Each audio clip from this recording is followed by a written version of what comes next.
You said I should be honest,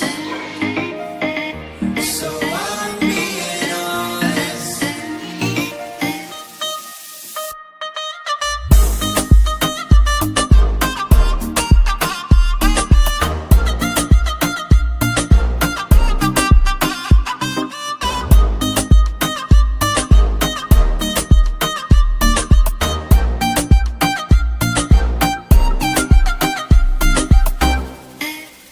Benim adım Döz.